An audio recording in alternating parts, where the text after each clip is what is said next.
მოგესალმებით, მეტრონომის სტუმარია არქიმანდრიტი ილია თოლორაია. გამარჯობა მამა ილია. გამარჯობათ, მადლობა მოწვევისთვის. მადლობა მობრძანებისთვის. საქართველოში პოლიტიკური დღის წესრიგი მუდმივად იცვლება. საზოგადოებასა და ქართულ ოცნებას შორის დისტანცია იზრდება. ასეთ ვითარებაში კი განსაკუთრებულ როლს იძენს ყველა ის ინსტიტუცია, რომელსაც აქვს საზოგადოების ნდობა და მასზე გავლენა. მათ შორის არის ეკლესიაც, თუმცა სასულიერო პირების ნაწილი ამ პროცესებში არ მონაწილეობს და ისინი დუმილს ამჯობინებენ. თუმცა ამას ვერ ვიტყოდით თქვენზე, თქვენ გახართ ხალხთან ერთად და მონაწილეობთ აქტიურად პროტესტში. ამიტომ განსაკუთრებით საინტერესო იქნება შევაფასოთ მიმდინარე პოლიტიკური პროცესები და პირველ რიგში რომ განმარტოთ ქვეყანაში არსებული ვითარება როგორც მოქალაქემ და ასევე როგორც სასულიერო პირმა. ჩვენს ქვეყანაში დღეს რაც ხდება ესე რომ ვთქვათ, იცვლება, კი არ იცვლება სახელმწიფოსგან, არამედ სახელმწიფო მიდის პირდაპირ რუსეთისკენ, უბრალოდ თვითონ იტყუება. ხან ამბობს, რომ არ მივდივართ, მაგრამ მთლიანობაში რომ შეხედავთ, ერთი გზა აქვთ ამათ, რუსეთისკენ მიმავალი გზა, ეს ნათლად ჩანს ხა, ამას ვინც ვერ ხედავს, ნამდვილად გასაკვირია, როდესაც ცივილური სამყარო, ევროპა, ამერიკა შენიშვნებს გაძლევს იმაზე, რასაც შენ აკეთებ ხელისუფლება და ამის გამო რუსეთი გაქებს. ნუ უკვე რა არის ამაში ამოსაცნობი და რთულად დასანახი, რომ ქვეყანა რუსეთისკენ მიყავთ და რუსეთში მიდის. ეს ბოლო მოვლენები განსაკუთრებით და მინდა შევეხო ხა ბოლონდროინდელ მოვლენებს, აი BBC-ს გამოქვეყნებულ ვიდეოს, სადაც მოწამვლაზეა საუბარი. ეს ამბავი მე რო გავიგე, სიმართლე გითხრა, დიდად არც გამკვირვებია, იმიტომ რომ ესენი ამის გამკეთებლებიც რო იყვნენ, ეს ჩანდა იმ დღეებშიც. აი ესეთი შედარება რო გავაკეთო, წარმოიდგინეთ ადამიანს რო ჯოხით ცემდე უდანაშაულო ადამიანს და მეორე რომ გავარკვიეთ თურმე ამ ჯოხს ქონია ზედწასმული საწამლავი. აი უკვე იქამდე მივედით რომ ის რო ჯოხით ცემდნენ ეს არაფერი არ არის. ანუ ეს თურმე არაფერს არ ნიშნავს და ტრაგედია ყოფილა ის რომ ჯოხზე იყო საწამლავი წასმული და არადა ის რო ჯოხით ცემდნენ ისიც ხო ტრაგედია. რასაც ესენი აკეთებდნენ ის დღეები და როგორ ხალხს დეუნიდნენ, როგორ ხალხს ცემდნენ, არც ერთი პოლიციელი არ არის ამის გამო დასჯილი. სახელმწიფო საერთოდ პასუხისმგებლობას არ იღებს ამაზე. პირიქით დაიჭირეს ის ბიჭები, რომლებიც იქ სამშობლოს დასაცავად იყვნენ გამოსული და ის ხალხი, რომელსაც რუსეთში არ უნდოდა წასვლა. ანუ ჩვენ გვყავს პატიმრები დღეს, რომელ პატიმრებსაც არ უნდათ რუსეთში ყოფნა, რომლებსაც არ უნდათ მონობაში ყოფნა და ნახა ხელისუფლება იმას საერთოდ არ ახსენებს ის რომ ხალხზე ძალადობდა, თურმე ეს საერთოდ უნიშნელოა. ეხა იმას ამტკიცებს რომ არა იქო საწამლავი არ იყო და ეხა არ იყო რა ფაქტობრივი პროპოზიციები აქვთ, იმიტომ რომ ხან დაიწყეს საუბარი რომ ეს ნაციონალური მოძრაობის დროს იყო შეძენილი, მე უარყვეს და ამტკიცებენ რომ საერთოდ არ ყოფილა შეძენილი. ესეც ისეთი რამე ეხა ნაციონალების დროს იყო შეძენილი, რას ნიშნავს? აი მაგალითად ვიღაცამ სახლში რო შემოგიგდო საწამლავი და შენ აიღო ეს საწამლავი და სახში შეიტანო და ინახავდი. რისთვის ინახავ ამას? ხო ესე იგი ოჯახის წევრები გინდა მოწამლო და შემდეგ როცა ამ საწამლავით მოწამლა ოჯახის წევრებს, ამბობ რომ ნუ მე არ მაქვს დანაშაული, იმიტომ რომ ვიღაცა შემოუგდია ჩემთან ეზოშიო. და თუ ესე იყო რომ როგორც ამბობენ რომ ნაციონალების დროს იყო შეძენილი, თვითონ რას ინახავდნენ მაშინ, მაგრამ შემდეგ უარყვეს ეს ყველაფერზე ხო, ამა ესენი ზოგადად ყველაფერს უარყოფენ. ხა აი გამოძიებაო რო ამბობენ, ეს გამოძიებათ რა ვინ უნდა გამოიძიოს. თუ ამ სახელმწიფომ გამოიძია, მაშინ რა თქმა უნდა თავს გაიმართლებენ და ნახოთ ამაზე მსოფლიო ახდენს რეაგირებას და ასე რომ ესე საკუთარ ხალხს წამლავდე, ესეთი გენოციდი მოუწყო საკუთარ ხალხს, ხო? ამას არც საკუთარი ერი გაპატიებს და მსოფლიო ხო თავისთავად არ გაპატიებს. როდესაც ასეთი პროცესები მიმდინარეობს და ქართული ოცნება შეიძლება ითქვას იბრძვის საკუთარ მოსახლეობას და ამისთვის იყენებს ძალიან ცუდ მეთოდებს და ეხლა ჩვენ სწორედ აი BBC-ს გამოძიებამაც ეს დაგვანახა. ამ პირობებში რატომ დუბლს ეკლესია? ეკლესიის დუმს როცა ვიტყვით, რა თქმა უნდა გამოვყოთ განსაკუთრებით ეს საპატრიარქოს ეს ჯგუფი მეუფეშიოს ხელმძღვანელობით ჯაღმაიძე, ბოტკოველი და ეს ჯგუფი, ვინც იქ მოიაზრება. იმიტომ რომ არიან სასულიერო პირები, მაგალითად მთავრები, რომლებმაც ამაზე გამოთქვეს თავიანთი სწორი აზრი, აი მაგალითად მეუფე ზენონი გასულიც კი იყო აქციების იმ დროს დაწერა, კიდეც თქვა, აი ბოლო დროებში გამოეხმაურა მეუფე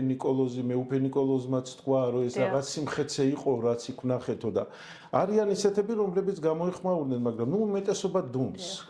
უმეტესობა დუმს და როდესაც მამადოროთემ დაიწყო ამაზე სიტყვის თქმა და ჩვენ დავიწყეთ, ეს უკვე საპატრიარქოს ამ ჯგუფს და მეუფეშიოს არ მოეწონათ, იმიტომ რომ თვითონ დუმდნენ ამაზე და ნუ ეხლა არ ვიცი როდის უნდა მოიღო ხმა მეტი დახოცეს ქართველი ხალხი ეს ჯაღმაიძის საზოგადოებასთან ურთიერთობის სამსახურია და არანაირად რომელი საზოგადოება ვინ არის მათთვის საზოგადოება გამოდის რომ თუ საზოგადოებასთან ურთიერთობის სამსახურია ესე იგი რუსთაველზე ვინც დგას ქართველი ერი ათასობით ადამიანი რომ გამოვიდა შენთვის ეს არ ყოფილა საზოგადოება მათთვის არის მხოლოდ და მხოლოდ ხელისუფლება რასაც ხელისუფლება ეტყვის და უბრძანებს იმას აკეთებენ სხვა ერთი სიტყვა ამათგან აი ხო შეიძლებოდა ეხა მეუფე შიოს რომ ეთქვა ის კი არა რომ აი მაგალითად პოლიტიკური რაღაც პოზიციის დაფიქსირება ნუ გასაგებია თუ ევროპაზე უარს ამბობ და თუ რუსეთი გირჩევნია გასაგებია ესეთი განწყობით თუ ხარ მაგრამ ის რომ ქუჩაში ადამიანს ცემენ ის რომ ქუჩაში ახალგაზრდები დაასისხლიანეს და ამაზე რომ ვერ ამბობ სიტყვას რომ ნუ ცემთ ახალგაზრდებს ნუ ასისხლიანებთ ხალხს ხო ნუ არ ვიცი ვისი მწყემსი ხარ ისი მწყემსი ხარ აი როგორ შეიძლება რომ ადამიანი შემდეგ შენთან მოვიდეს აი ეხა ჯაღმაიძის რაღაც განცხადება ვნახე რაღაც ღირებულებითი განათლება რაღაც სკოლებში უნდა შევიდნენ და მოკლედ ჯაღმაიძე ხელმძღვანელობს ამას რომ სკოლებში ასწავლონ ღირებულებითი განათლება აი რომელი ღირებულებითი განათლება უნდა ასწავლოს ჯაღმაიძე აი ადამიანმა რომელმაც ამხელა ბოროტება მის თვალწინ დაინახა და მასზე რეაგირება ერთი სიტყვაც არ უთქვამს ამ ადამიანმა ბავშვებს როგორ უნდა ასწავლოს რა არის ღირებულება აი საინტერესო რა არის იცით კიდევ რომ აი ორ შედარებას გავაკეთებ არის მაგალითად სამღვდელოების ნაწილი რომელსაც მოსწონს გზა რუსეთისკენ მაგრამ არის ნაწილი რომელსაც გზა მოსწონს ევროპისკენ ნუ გასაგებია ხო პოზიციებს აფიქსირებენ მაგრამ აი შენ რო ხარ ესეთი შუა პოზიცია არც იმას ამბობ და არც ამას ამბობ აი ესე რატო იქცევი ეს არის ყველაზე დიდი ტყუილი აი ეს არის აი ადამიანი რო ცბიერად რო იქცევ აი ზუსტად ამას აკეთებენ ესენი არც იმას ამბობენ და არც ამას ამბობენ აი ეხლა რა უნდა ასწავლოს ჯაღმაიძემ ღირებულებითი განათლებას რო ამბობს ხო აი წარმოვიდგინოთ ესეთი რამე ხო აი მღვდელმა დაინახა მღვდელი ხედავს ამ პროცესებს რაც ხდება დღეს ჩვენს ქვეყანაში ხო ათასობით ადამიანია ნაცემი დასისხლიანებული მოწამლული და ბავშვებთან ზის და ბავშვებთან საუბრობს რაღაც თემაზე. ეხლა ამ ყველა თემას ხო ბავშვები უყურებენ დღეს ხო სოციალური ქსელი ესეთი ღია. იმ ბავშვმა ხო დაინახა რომ იქ ახალგაზრდები ცემეს, იქ ქუჩაში აზაბებო ცემეს, აზაბებო დაიჭირეს, იქ ქალები ცემეს. ამ ყველაფერს ხო ხედავენ და როდესაც მღვდელი დგახარ ამ ბავშვებთან და ქრისტიანობაზე ესაუბრები და ის რაც დღეს ქვეყანაში ხდება ამაზე დუმხარ, აი რას ასწავლი ამით ამ ბავშვს. ესე იგი ასწავლი იმას რომ ხვალ რომ დაინახოს ვიღაცა განსაცდელში მყოფი უნდა დადუნდეს. აი ეს არის ყველაზე ცუდი. იმიტომ რომ აი ბავშვი გრძნობას, თანაგრძნობას, ის რომ მოყვასი უყვარდეს, ის რომ ადამიანი უყვარდეს, ის რასაც ჩვენ ქრისტიანობა გვასწავლის, ქრისტე გვასწავლის რომ თუ ადამიანი გაჭირვებაში დაინახეს ადამიანი არ უნდა მიატოვო და ესენი რას ასწავლიან გაჭირვებაში მყოფ ადამიანზე დუმან. ესე იგი ზრდიან ისეთ თაობას, რომელი თაობაც არ უნდა იყოს ისეთი განცდით, რომ გაჭირვებულს რო დაინახავს, რომ მასზე არის ზრუნს და სხვათა შორის ეს რაღაც ღირებულებითი განათლება, რასაც თვითონ არ ქმევენ ჯაღმაიძე რასაც ხელმძღვანელობს განათლების სამინისტროდან არის დაწყებული, იმიტომ რომ ესენი ხო თანამშრომლობენ. ანუ რო დავაკვირდები თაობას ზრდიან, უკვე თაობასაც ეხებიან ცუდად, რომ არ უნდათ რომ გაიზარდონ ისეთი ქართულად მოაზროვნე, ქრისტიანულად მოაზროვნე, აი შედარებიდან ვიტყვი, სახარებაში არის ერთი ადგილი ქრისტე ამბობს იგავს მოწყალე სამარიტელზე და ამით ნაჩვენებია თუ ვინ არის ჩვენი ახლობელი. მოწყალე ნიშნავს ახლობელს. და ესეთ იგავს ამბობს ქრისტე რომ იყო ადამიანი დაჭრილი ავაზაკებისგან ნაცემი ქუჩაში დაგდებული და ესე დროს შემთხვევით ჩაუვარაო მღვდელმა ყურადღება არ მიაქცია და წავიდა შემდეგ ჩაიარაო შემთხვევით ლევიტელმა მანაც ყურადღება არ მიაქცია და შემდეგ ჩაიარა სამარიტელმა და ამ სამარიტელმა იზრუნა ამ ადამიანზე წაიყვანაო სასტუმროში საავადმყოფოში იზრუნა მიიყვანა შეეცოდა თანხაც დაუტოვათ რომ ეს ადამიანი გამოჯანმრთელებულიყო და ქრისტემ დასვა კითხვა რომ ამ სამთაგან ვინ არისო მოყვასი და პასუხი იყო რომ მოყვასი არისო ის სამარიტელი რომელმაც იმ ადამიანს მიხედა და ესე გააკეთეთო თქვენც აი აქ რა არის ახლა საინტერესო რომ მღვდელი და ლევიტელი ეს ლევიტელიც იყო რჯულის ქვეშ მყოფი ადამიანი ანუ რჯულის ქვეშ მყოფმა ადამიანებმა მიატოვეს დაჭრილი ადამიანი და სამარიტელი რომელიც არ იყო ებრაული რჯულის მიმდევარი მან იზრუნა ადამიანზე და ქრისტემ თქვა რომ სამარიტელს მიბაძეთო ესე იგი მღვდელს ეს ანუ ეს სახარება ჩვენ რას გვასწავლის რომ ადამიანი რომ მღვდელია ეს არ ნიშნავს რომ თავისთავად კეთილია შეიძლება მღვდელი იყოს მაგრამ საერთოდ არ იყოს კეთილი ადამიანი და არც იზრუნოს მოყვაზე არც აინტერესებდეს გაჭირვებული ადამიანი და ამ სახარებაში არის კიდე ერთი რამე მნიშვნელოვანი რომ შემთხვევით ჩაიარავ ანუ შემთხვევით ერთხელ მოხდა გზაში ეს მღვდელი ამ გაჭირვებულს და ჩაიარა და აი ხა დღევანდელ ამბებს შევადარებ რომ აი შემთხვევით კი არა ერთი წელიწადია უყურებ ადამიანი ყოველ დღე ამ ტრაგედიას რაც ქართველ ერთს ჭირს რაც ქართველ ადამიანს ჭირს და როდესაც შენ ამ ერთი წლის ერთი მთელი ეს ერთი წელიწადი უყურებ ამ ტრაგედიას და შენში რაღაც თანაგრძნობა არიბადება ესე იგი სული მკვდარია იმიტომ რომ ქრისტიანობაში მკვდარი სული იმას ნიშნავს რომ როდესაც ადამიანის მიმართ კეთილი არ ხარ, მზრუნველი არ ხარ, ადამიანი არ გეცოდებ, ვინც არ უნდა იყოს ის ადამიანი. არ აქვს მნიშვნელობა, აი სახარებაში ამ მოწყალე იგავის სახარებაში საინტერესო ისიც არის, რომ ეს დაჭრილი ადამიანი არც კი ვიცით ვინ არის. იყო ეს რჯულით ებრაელი, იყო ეს სამარიტელი, არც კი ვიცით ვინ არის. ერთადერთი რაც ვიცით, იყო ადამიანი, რომელსაც ჰქონდა განსაცდელი. ამას იმიტომ ვამბობ, რომ აი რუსთაველზე ხალხი, რომელიც ცემეს, რომელსაც ესე მოექცნენ, ესე სასტიკად ეს ადამიანები ჩვენი მრევლი იყო ბევრი, რა თქმა უნდა, მაგრამ თუნდაც ჩვენი მრევლი არ ყოფილიყო, მე რა სიტყვა არ უნდა გვეთქვა? თუნდაც ადამიანია, რომელიც არც არის მონათლული, რა შუაშია, ხო? მე რა მონათლულ ადამიანზე უნდა მქონდეს თანაგრძნობა, როცა მას ნაცემს ხედავ. თუ უბრალოდ ადამიანზე და ამიტომ ამათ ადამიანი არ უყვართ. მე რამდენიმეჯერ ვთქვი და კიდეც დავწერე მეუფეშიოზეც, იმით ჯაღმაიძე, ბოტკოვოზეც, ბაბა ნახოთ რა სიტყვენ არასდროს. სრული დუმილია, საერთოდ არ აინტერესებთ ქართულ კაცს რა ემართება და შემდეგ გამოდიან და ამბიონიდან ქრისტეზე და სიყვარულზე ქადაგებენ. ამაზე დიდი ფარისეულობა რა უნდა იყოს ახლა, როდესაც აი მე მაგალითად ქუჩაში რომ მივდივარ დღეს მართლა იმ კუთხით ამაყივა რომ თქვა რომ ქუჩაში ახალგაზრდა რო შემხვდება აი არ მერიდება არ მრცხვენია იმის რომ თვალებში შევხედო იმიტომ რომ მე მის დასაცავად სიტყვა მithქვამს და ესენი ქუჩაში ვერ ივლიან ვერც დადიან აი დღეს ახლა მეუფეშიო ტაძრიდან და საერთოდ ესე ცხოვრობს ესენი ესე ცხოვრობენ რომ სამები საკურთხეველი ამბიონი და ტაძარს გადიან და ტაძრიდან გამოდიან მანქანაში ჭრება და მიდის თავისთან ვაკეში სადაც ცხოვრობს და შემდეგ საპატრიარქო ან ხელისუფლებასთან ურთიერთობა სხვა მეტი არავისთან ამათ ხალხთან ურთიერთობა არ აქვთ და ნუ გონიათ ამათ რომ ეს ხელისუფლება მუდმივი იქნება და ეს ხელისუფლება როგორც კი წავა აი რა სიტყვიან ხვალ ხალხთან ხო მოუწევ ცხოვრება ხა მართლა ამდენ ხანს დამალული როგორ უნდა იცხოვრო ადამიანმა ან ეს ცხოვრება ეს მათი დუმილი არის თუ არა უკვე პოლიტიკური განაცხადი და მათი პოზიციის დაფიქსირება და რა თქმა უნდა დუმილი მათი პოლიტიკური განაცხადია და ეს ჩვენი განაცხადი მამადოროთესი და ჩვენი განაცხადი პოლიტიკური განაცხადი კი არ იყო ჩვენი განაცხადი ის იყო რომ ნაცემი ადამიანი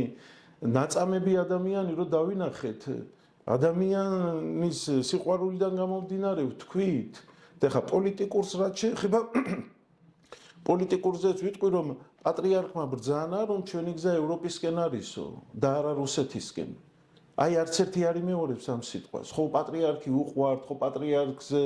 რა ვიცი ამბობენ რომ ესენი პატრიარქის კურთხევის აღმსრულებლები არიან. აი სად არიან საჩავს რომ ერთი სიტყვა არ უთქვამთ რომ ჩვენი გზა ევროპისკენ არის პირიქით იმ ხელისუფლებას აქებენ და ადიდებენ რომელიც რუსეთისკენ მიდის და მეორე ის რომ აი ხა ბოლო მოვლენები რაც ხდება რომ არაბული ქალაქების შენდება და აქაც რომ პატრიარქმა ბრძანა რომ არავის არ აქვს უფლება რომ ქართული მიწა გაიყიდოს ამაზეც თუმან სიტყვას არ ამბობენ და ნუ ეს ორი უმთავრესი რამე თქვა პატრიარქმა ეს არის ორი უმთავრესი რამ და ამ ორ უმთავრეს რაღაცაზე დუმხარ და მეტი სხვა რა უნდა იყოს და თუ ესენი საპატრიარქოს ამ იმ სამსახურს ხო რომელსაც ესენი დღეს ხელმძღვანელობენ თუ იმას ესენი არ მოშორდებიან ეს ძალიან დიდ ტრაგედიამდე მიგვიყვანს იმიტომ რომ ეკლესიაში ძიწვევს ეკლესიაშიც რა ხდება იცით აი მე ვიცი ახლა ბევრი მღვდლებთან მქონია ურთიერთობა და რა თქმა უნდა დღესაც მაქვს რომ არ მოსწონთ მაგრამ ვერ ამბობენ არ მოსწონთ აი მეუფეშიო რასაც ამბობს როგორც იქცევა არ მოსწონთ ჯაღმაიდის ეს აქციელი მაგრამ ხმამაღლა ვერ ამბობენ და მე მითხრეს რომ შენ თქვი ახლა რატომ ვერ ამბობენ ეშინიათ და რა არის იცით იმიტომ ვერ ამბობენ რომ აი მაგალითად მე ერთი სიტყვა ვთქვი ხო ეგზარქოსი მეთქი და ეს ეგზარქოსი 9 ჯერ ახსენი რას ნიშნავდა ეს ნიშნავს იმას რომ რუსეთის მხარეს მდგომი ეპისკოპოსი თუ ეგზარქოსი თვითონ როგორც ასეთი ეპისკოპოსის შეურაცხყოფა არ არის ეგზარქოსები იყვნენ რომლებიც ჩვენს ეკლესიას მართავდა ეგზარქოსების დროს არის ნაკურთხი ჩვენი დიდი მღვდელმთავრები და პატრიარქები ამბროსი, კირიონი, მღვდელმთავარი ნაზარი და ის დიდი სამღვდელოების ნაწილი რომელიც იმ დროს ეკურთხა როცა საქართველოს ეკლესიას ეგზარქოსი მართავდა და უბრალოდ ეგზარქოსი ნიშნავს რომ ეპისკოპოსს რომელიც რუსეთის მხარეს დგას უბრალოდ ეს სიტყვა იყო ესეთი მწვავე რაღაცა და ეს არ მოეწონა მეუფეშიო და წამში დამსაჯა და მე წამში კი დამსაჯე ამ სიტყვის გამო მაგრამ ხელისუფლება რომელიც ხედავს რომ ხალხს წამლავს ხელისუფლება რომელიც დაინახე რომ ხალხს ესე ცემს ამდენი პატიმარი ესე ექცევა ქართველ ერს აი ერთი სიტყვა ხო უნდა გამოხვიდე და თქვი მკაცრად გამოხატე პოზიცია რომ ამას ნუაკეთებთ ამის გამო არ ხარ ზიარების ღირსი არა პირიქით სვეტი ცხოვლის ამბიონიდან აქებს და ადიდებს და ხა როგორ შეიძლება მას რო კეთილი მწყემსი ეწოდოს არ ვიცი ქართველმა ადამიანმა როგორ შეიძლება მას მწყემსი კეთილი უწოდოს თქვენ მღვდელმოქმედების უფლება შეგეზღუდათ 5 ნოემბრის სხდომაზე და ამ სხდომაზეც რომ ისაუბროთ, როგორ მიმდინარეობდა პროცესები, გქონდათ თუ არა შესაძლებლობა რომ თქვენი პოზიცია დაგეცვათ, თავი გემართლებინათ ან არგუმენტები დაგესახელებინათ და საერთოდ ეს იყო თუ არა წესის აღსრულება თუ უბრალოდ თქვენი სამოქალაქო პოზიციიდან გამომდინარე, ასე ვთქვათ, დაგსაჯეს ამით. ყველაფრის თავი რაც ჩვენ შეგვიხსნენ ეს იყო ის რომ სამოქალაქო პოზიცია. ხა მე ეს მამა დოროთეს რა თქმა უნდა და ჩვენ დანარჩენი არის ეს ყველაფერი მიზეზები და აი რა იქ როგორ იყო იცით მე რო შევედი მაშინ მეუფეშიოს არც უნდა და რომ მესაუბრა. ანუ პირველი ის იყო რომ მოინანიე სინანული გამოხატე ან თუ არა და გადი მეუთხარი ეგრე როგორ შეიძლება რას ვქე მე არ ვისაუბრო თან მე ვიყავი დაბარებული გასაუბრებაზე და არა კომისიაზე ესეც მნიშვნელოვანია იმიტომ რომ როცა დამირეკა ბოტკოველმა მითხრა რომ მეუფეშიო და მეუფე თეოდორე გასაუბრება უნდათო შენთანო და რომ მივედით ნუ მამა დოროთე არ შეუშვეს ის კადრები ყველა ვნახა მამა დოროთესაც უნდა და შესვლა მაგრამ ნუ მე რო არ შეუშვეს მე რო შევედი და ესე მითხრა მეუფე მეუთხარი არა მეც უნდა ავხსნო და მე ავხსენი რატო უწოდე მას ეგზარქოსი და დავიწყე ახსნა რომ ქართულ ხალხს ცემენ სიტყვას არ ამბობთ ხელისუფლებას აქებ და ადიდებ ნაწამებ ქართველებზე ერთი სიტყვა ქვეყანა რუსეთში მიდის არაფერს არ ამბობ და რა ვიცი მე ვთხარი მე მიყვირს აბა ეს რას ნიშნავს და ამაზე იყო რომ ამ საუბარში შემოვარდა შემდეგ ჯაღმაიძე უკან კარებთან იდგა მიმალული ალბათ 100.000-ით მეტი საქმე მას არ გააჩნია იქ ყველას უნდა უსმინოს ვინ რას ამბობს და ვინ როგორ ამბობს და შემოვარდა და მოკლედ თავზე რომ დამადგა ესეთი აგრესიულად და შენ ადექი და გადი და ესეთის და ბოლოს რო წამოვდე მეთქე როგორ მიბედაო რა იმით მიბედაო ამ ტონით საუბარს მეთქი და ეს რომ მოტრიალდი ზუგზე ხელიც მომარტყა შემეხო იმიტომ რომ პროვოკაცია მომიწყვეს უნდა მე რომ ხელი შემებრუნებინა მაგრამ მე ხელი არ შევუბრუნე მოვიკეცი იქ სწორად უბრალოდ უთხარი რომ ამ ხელის გარტყმას ხო ხედავთ მეთქი მეუფეებსაც უთხარი მეუფეშიოს და თეოდორეს მე იმათმა ეხა ისინი ესეთ რაღაცებს ვერ ხედავენ ისინი ხედავენ ხოლო იმას რასაც ხელისუფლება დაავალებს რომ კარგად დაინახონ და შემდეგ მასზე ჩაატარონ რაღაც ტყვილი გამოძიებები თუ შეიძლება ესე ითქვას და რო გამოვედი მე იქვე ვთქვი რომ ხელით შემეხო ხელით შეხების გამო განკვეთა უნდა განიკვეთოს წესით ჯაღმაიძე მაგრამ ეს დაფარეს და მე თქვეს რომ გარეთ გამოსულზე მოკლედ მოაწყვეს თურმე კომისია ჯერ და კომისია თუ მოაწყვეს მე ისე უნდა დავებარებინეთ იმიტომ რომ თუ მე ვთქვი რომ ჯაღმაიძე ხელით შემეხო და ეს ტყვილი იყო და მხოლოდ ცილისწამებას ვამბობდი მაშინ უნდა დავებარებინეთ ამ ცილისწამებაზეც მაგრამ არა იცოდნენ რაშიც იყო საქმე მოაწყვეს ესეთი რაღაც ჩუმი კომისია და რისი უფლებაც მათ არ ქონდათ ჯულის კანონით წესით და კანონით ამისი უფლება მას არ ქონდათ იმიტომ რომ მე იქ უნდა ყოფილიყავი ეს ერთი და მეორე კიდე კომისიის წევრი მეუფეში ვარ ყოფილიყო არ უნდა ყოფილიყო იმიტომ რომ ბრალმდებელი წესით არ არის კომისიის წევრი და ნუ ესე მოაწყვეს და მე ეხა მე რაღაც გარკვეული დროის მე ერთი 10 დღე ალბათ მე ჩვენ როცა უთხარი და მამადოროთემ ამაზე შენიშვნა მიცამ კაცრი რომ ხედავთო როგორ არ ღვევთო წესო კომისიაზეო სადაც დაბარებული არისო იმ კომისიად იმ კომისიაზე მოაწერინ პატრიარქიც მოატყუეს მოიტყუეს პატრიარქთან და პატრიარქს ხელი მოაწერინეს თუ არ მოაწერინეს ესეც ვინც ის იმიტომ რომ ნამდვილად პატრიარქის ხელით ხელმოწერა არ არის იქ არის ბეჭედი და ეს ბეჭედი მე დარწმუნებული ვარ რომ მათ ეკნებათ იმიტომ რომ ესენი იმდენ ტყუილებს ყადრულობენ და იმდენ ტყუილებს ამბობენ რომ რატო გაუჭირდებოდათ რომ ის ბეჭედი ჩუმად კონდეთ და ის ბეჭედი დაეწყოთ. ამ ყველაფერმა ისიც კი გამოაჩინა ჩემთან იმით, ჩემთან როგორც მოიქცნენ რომ მამადოროთეზეც რო თქვეს რომ პატრიარქის ბრძანებით მოხდა რომ მამადოროთეს ტაძრი და გათავისუფლება, ესეც კი საეჭოა. არ ეტყოდნენ პატრიარქს ესენი არაფერს არ ეუბნებიან. მე ვუთხარი რომ პატრიარქთან თუ მიდიხართ ჩემს გამო, მე უნდა მივიდე პატრიარქთან და ნუ პატრიარქთან შესასვლელი კარი სამდელოებისთვის დღეს დაკეტილია. ჩვენთვის დაკეტილია, თვითონ თავიანთვის კიდე ხა. როცა უნდა კობახიძე რა რითია ჩემზე უპირატესი საეკლესიო თვითონ აი ეკლესიის წიაღში კობახიძე ვინ არის? არავინ არ არის, მღვდელია, ეპისკოპოსია, დიაკვანია, ბერია თუ ვინ არის? ანუ კობახიძე ადვილად შედის პატრიარქთან. ხო იყო შესული და ფოტოებიც დაიდო და მომღერლები, ვისაც უნდა ადვილად შეიყვანენ და არქიმანდრიტი, რომელსაც უნდა პატრიარქთან შევიდეს და ამათმა უკანონო დამსაჯეს, პატრიარქთან მე ვერ შევდივარ. ანუ ამათვის აი ამაშიც ჩანს რამდენად უპატივცემლო არის მეუფეშიო და ეს ჯგუფი თვითონ ეკლესიური ხარისხის მიმართებაშიც. ამათვის უფრო საპატივცემლო არის ხელისუფლების წარმომადგენელი ვინმე ვიდრე არქიმანდრიტი, ვიდრე მღვდელი. რა ვიცი, ესე ცხოვრობენ და ესე რამდენ ხანს აპირებენ ცხოვრებას ვნახოთ. ვინ სარგებლობს ყველაზე დიდი გავლენით საპატრიარქოში, ვინ იღებს მთავარ გადაწყვეტილებებს? რა არის იცი ორი რამეა, ან ჯაღმაიძე, ან მეუფეშიო. აი ხო ეხა თვითონ მოსაყდრეა მეუფეშიო და წესი. დამოუკიდებლად მოქმედებენ თუ ყავს აი რატო იცით ეხა მე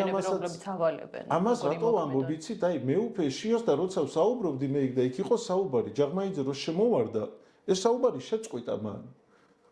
ხო და გამოვიდა რომ თურმე მეუფეშიოს თუ აქ საუბარი ვიღაც სასულიერო პირთან შეუძლია შემოვიდეს საპატრიარქოში კარი გააღოს ჯაღმაიძემ და ეს საუბარი შეწყვიტოს. ანუ გამოდის რომ თვითონ მეუფეშიოსაც ჯაღმაიძე მართავს.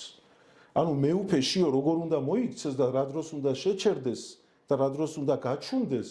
ამას წყვიტავს ჯაღმაიძე. არადა წესით მოსაყდრეა, ხო? მთავარია, მიტროპოლიტია, რა თქმა უნდა უპირატესია, მაგრამ როგორც ჩანს,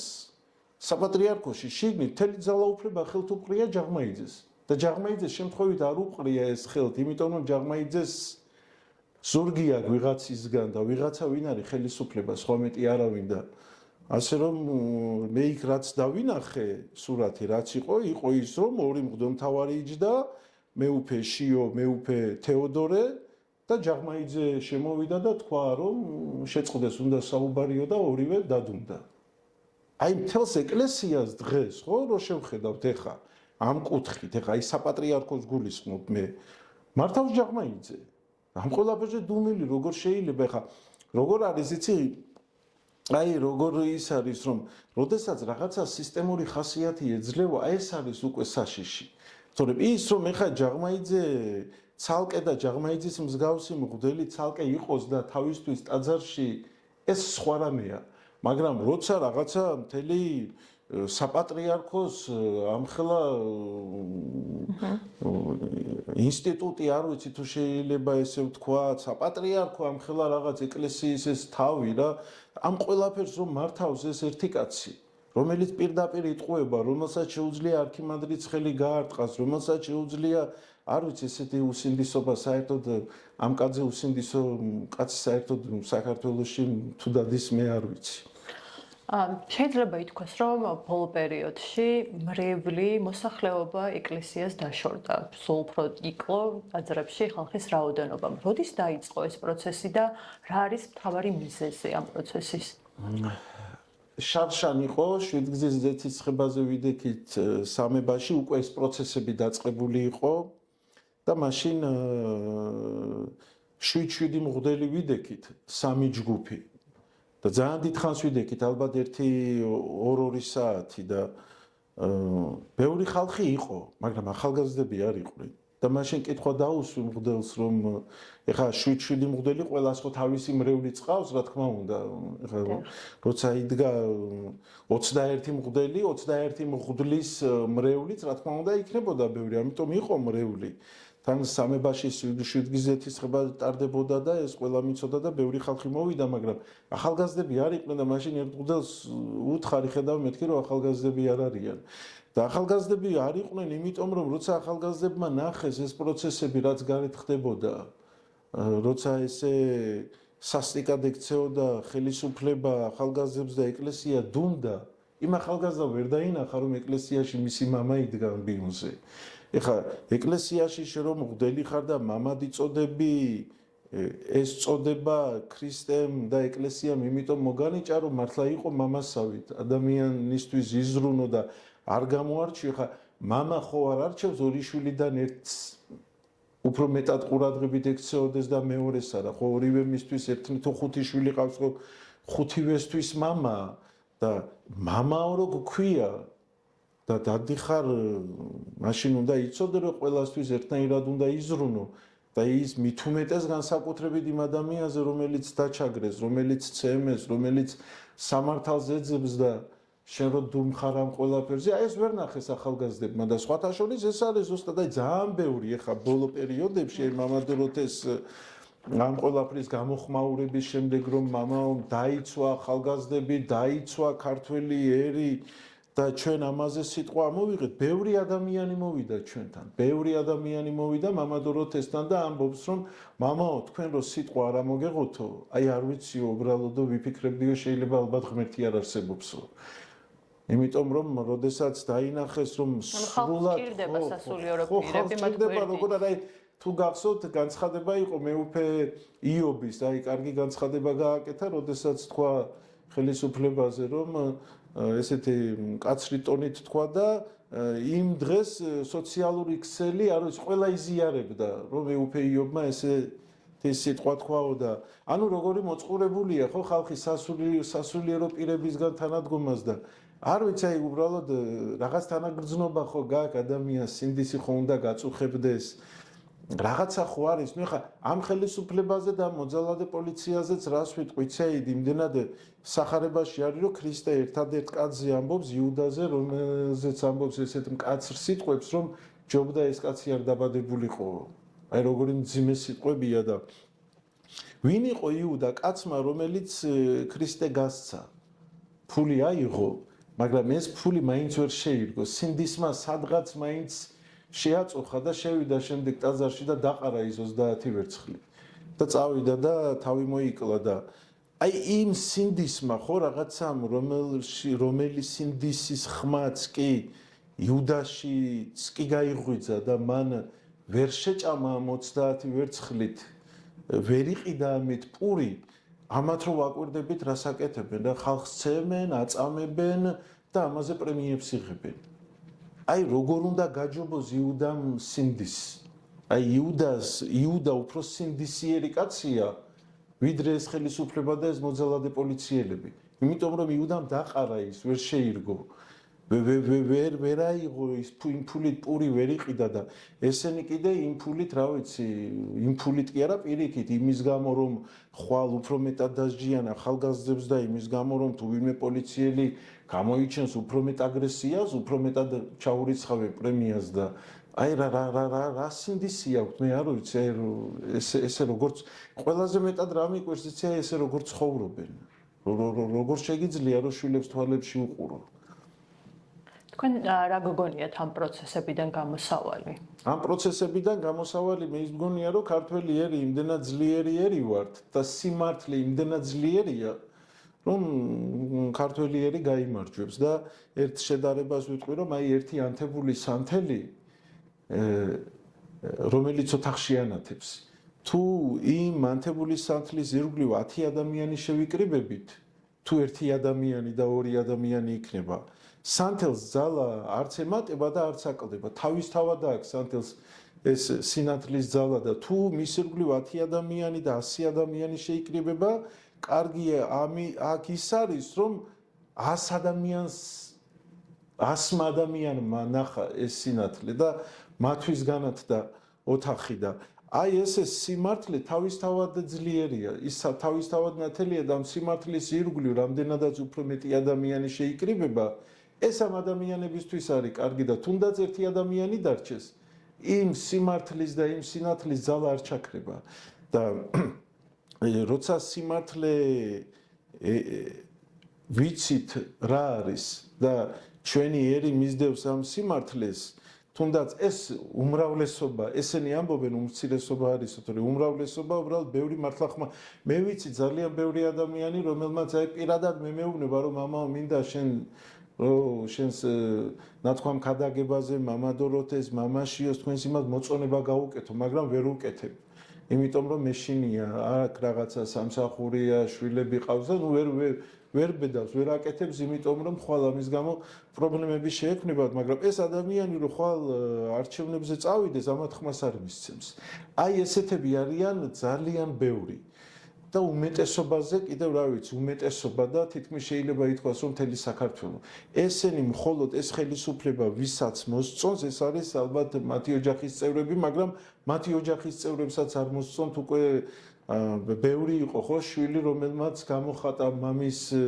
საწინააღმდეგო სიტყვა არის ხელისუფლების წარმომადგენელია და